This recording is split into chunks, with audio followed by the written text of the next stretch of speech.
Tim Ring joining us now at 12 Sports Locker Room. All right, Tim, let's start with the good here. How lucky are we to have Trey? Oh, you want to start? Yeah, let's start. You're a glass half full guy. Let's start with that. I've seen enough bad football for one day.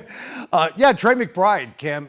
Quick story. I was thinking about this today in preparation for the post-game show. When I was a kid, I was a big Walter Payton fan, and the Bears were not very good. And there was a Sports Illustrated cover, and it said Chicago's one-man gang. And it broke my heart as a kid. And I thought about that Sports Illustrated cover today because I now think of Trey McBride in that same form and fashion. That's all we got. Right? I mean, I feel like that man out there is a one-man gang, and he's doing everything he can. The Houston Texans have the best defense in the NFL. They have taken tight ends out of the game each and every time they have taken the field. They could not stop Trey McBride today. And they knew he was the only threat, and they still couldn't stop him. I said this on the radio a couple of weeks ago, Cam, and I believe it even more today.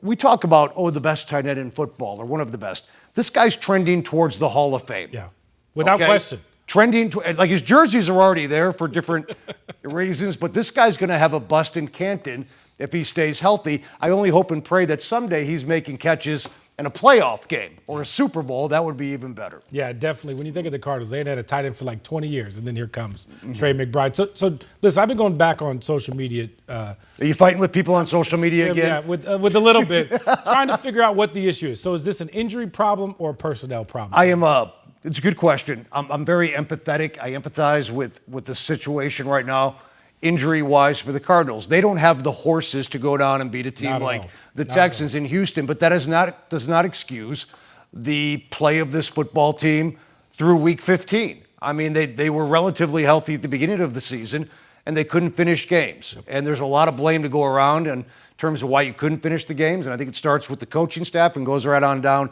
to the players. And I got to listen to Mark Schlereth on the Fox broadcast talk about how the Cardinals, I don't know why he wanted to carry the water of the Cardinals today, talking about how they were ready to play. Don't tell me you were ready to play. Yeah. Not when on the second play of the game, Nico Collins goes 57 yards untouched for a touchdown. Then you cough up the ensuing kickoff, and you're down 10-0 before the Texans fans even take a sip of beer. Yeah, fans weren't even in their seats, and it was 17-0. Now the big question that Cardinal fans are asking, can we trust this regime to fix it?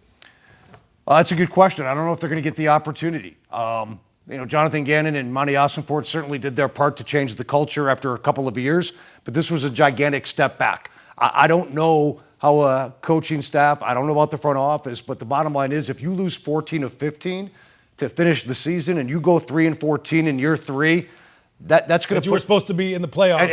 And the rebuild was over. And a season that you were supposed to be in the playoffs, and not only be in the playoffs, but perhaps win in the playoffs. And you're not even close. This rebuild went in reverse, and now you're sitting here. I don't know if they can win another game.